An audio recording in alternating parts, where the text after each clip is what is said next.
Era uma tarde abafada de sábado, 10 de janeiro de 2026, e o calor do Rio de Janeiro parecia emanar do asfalto da Avenida Atlântica, subindo pelas paredes dos prédios de Copacabana. Antônio, com o corpo pesado de uma semana intensa de muito trabalho, desabou no sofá assim que a porta de seu apartamento se fechou. Antônio enfim teria um breve cochilo, um refúgio contra o cansaço de seu corpo já não tão jovem. Um corpo que já tinha 37 anos de vida. O silêncio, porém, durou pouco. O toque do celular o despertou, e ao ver o nome Dona Rosa na tela, um sorriso involuntário surgiu. A voz da mãe, outrora tão rígida e impositiva, hoje carregava um tom de saudade e um pedido simples. Voltar à casa onde cresceu para uma faxina no antigo quarto. Antônio aceitou, não apenas pela tarefa, mas pelo chamado silencioso de um passado que ainda ecoava dentro dele. Uma semana depois, ao cruzar a porta da casa de sua infância, o abraço apertado de Dona Rosa serviu como um portal no tempo. Enquanto ela ia para a cozinha preparar o lanche, Antônio caminhou pelo corredor até parar diante da porta de madeira que, por anos, foi sua fronteira entre o mundo e o seu universo particular. Ao girar a maçaneta e entrar, o cheiro de madeira antiga e poeira guardado o atingiu como uma onda física. Aquele quarto não era apenas quatro paredes, era o santuário onde um Antônio mais jovem, com fones de ouvido no volume máximo em seu Discman, tentava abafar as críticas da mãe e os sons do mundo lá fora. Ali, naquele quarto, Antônio havia chorado por Sara, que havia sido sua primeira namorada. Foi com Sara que Antônio sentiu pela primeira vez a dor e a delícia de ser desejado e depois deixado de lado como se fosse um nada, ali. Ele passará noites em claro no MSN sonhando acordado, e ali também, Antônio remoia seus medos e ansiedades e expectativas. Estar de volta naquele quarto era um carrossel de emoções, era onde a rebeldia do rock se misturava à solidão de um garoto incompreendido. Logo, Antônio começou a mexer nas prateleiras, separando o que era lixo do que era memória, até que seus olhos pousaram sobre um baú empoeirado no topo do guarda-roupa. Ao abri-lo, encontrou uma sacola plástica amarelada pelo tempo. E dentro delas, haviam gibis. O coração de Antônio acelerou ao puxar um exemplar específico. Uma edição do Batman de 1999. A capa brilhava, preservada, e a lembrança veio nítida. O gibi tinha sido um presente de Dona Rosa, um gesto raro de carinho em meio à rigidez da criação dada por ela para Antônio quando Antônio era uma criança. Folhear aquelas páginas ali, sentado na cama que rangia, reacendeu em Antônio uma chama antiga. As ruas góticas de Gotham City, desenhadas com sombras pesadas e nanquim, sempre exerceram um fascínio magnético sobre Antônio.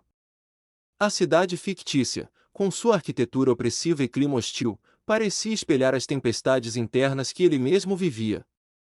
Antônio separou o gibi com cuidado, decidido a levá-lo para sua vida adulta em Copacabana. A tarde seguiu, e trouxe com ela o cheiro de café fresco e bolo que Dona Rosa preparava na cozinha, e foi durante a conversa com Dona Rosa que Antônio colocava o papo em dia. Até que Dona Rosa, percebendo a hora, se despediu de Antônio e rumou para ir à igreja. Antônio ficou sozinho novamente. Voltou para seu antigo quarto, e deitou-se na cama de solteiro, e ali, Antônio mergulhou na leitura do gibi que há anos atrás, mais precisamente em 1999, Antônio achou que houvesse o perdido, ele. O gibi do Batman que dissecava como era o dia da sombria cidade de Gotham City. A cada quadro, a atmosfera de Gotham City parecia vazar do papel para o quarto. A chuva, a escuridão, o perigo iminente. Logo, Antônio se pegou imaginando. Como seria, de fato, estar lá? Como seria estar imerso na realidade, no dia a dia em Gotham City? Mas no imaginário de Antônio, ele não se via como um espectador, mas sim como uma alma vagando por aquela metrópole de pesadelo. Até que o devaneio de Antônio foi interrompido pelo toque do celular. Na linha, era Heitor, seu psicólogo e especialista em imersão. Heitor ligou para Antônio para lhe informar que havia uma vaga para uma consulta. Era o sinal. Antônio não hesitou, despediu-se da casa vazia e partiu para o consultório, levando consigo o desejo de transformar a tinta do gibi em realidade. Antônio pensou e disse em voz alta, como se houvesse matado uma charada. Já sei. Já sei como vou enfim estar na Gotham City. Antônio pegou seu carro e rumou para o consultório de Dr. Heitor. Já no consultório, a luz era baixa e a voz de Heitor era como a voz de um guia seguro. Logo seu psicológico e amigo de longa data perguntou: Você está pronto, Antônio? É isso mesmo que você quer? Antônio responde: Óbvio. Se quando criança e adolescente eu não pude viver essa experiência, e hoje eu posso, por que eu não a aproveitaria? Heitor responde de volta: Então tá. Vou dar o que você quer, Antônio. Logo Antônio deitou-se na poltrona. A indução foi profunda, guiando Antônio para longe do Rio de Janeiro, apagando o calor tropical e substituindo-o por uma brisa gélida e cortante. Quando Antônio abriu os olhos do outro lado, o choque foi visceral. Antônio não estava mais numa poltrona confortável, Antônio estava em pé, sozinho, numa calçada úmida de paralelepípedos quebrados. O ar tinha gosto de fumaça industrial e chuva ácida. Antônio enfim realizava um de seus sonhos de juventude. Antônio enfim estava em Gotham City. Gotham City se erguia ao redor de Antônio como um monstro de concreto e ferro. Os arranha-céus não buscavam o sol, mas pareciam arranhar um céu perpetuamente chuvoso e cinza. O som da cidade era um lamento constante de sirenes distantes e o chiar de pneus no asfalto molhado. Antônio sentiu um arrepio que não vinha apenas do frio, mas da sensação opressiva de estar sendo observado pelas gárgulas de pedra que decoravam cada fachada. Antônio caminhou, confuso e fascinado, por becos onde a luz dos postes falhava intermitentemente. A arquitetura arte deco decadente era imponente, bela e aterrorizante. Até que de repente, sombras se moveram à sua frente. 3 figuras surgiram da névoa, bloqueando sua passagem com intenções claras e maliciosas. O instinto natural de proteção de Antônio acendeu o alerta vermelho, mas a atmosfera de Gotham City drenava a esperança de qualquer um que ali estivesse. Foi quando o som do vento mudou. Algo pesado aterrissou atrás dele, fazendo a água das poças tremer. Antes que os agressores pudessem dar o primeiro passo, uma capa negra se expandiu como a própria noite ganhando forma. Era ele. O Batman. Não o desenho do papel, mas uma presença física, brutal e silenciosa. O Cavaleiro das Trevas se moveu com uma precisão cirúrgica, desarmando a ameaça em segundos, sem desperdiçar um único movimento. Com o perigo neutralizado, o Batman se virou lentamente para Antônio. A máscara negra, sem expressão, parecia ler cada medo que Antônio guardava desde a infância naquele quarto na sua antiga casa. Você não pertence a este lugar. A voz do morcego era um rosnado grave, quase tectônico. Antônio, ainda trêmulo pela adrenalina, balbuciou que queria entender a cidade, entender a escuridão. O Batman, então, fez algo inesperado. Gesticulou para que ele o seguisse.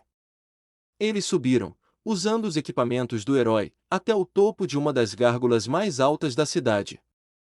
Lá de cima, Gotham City se mostrava infinita e caótica.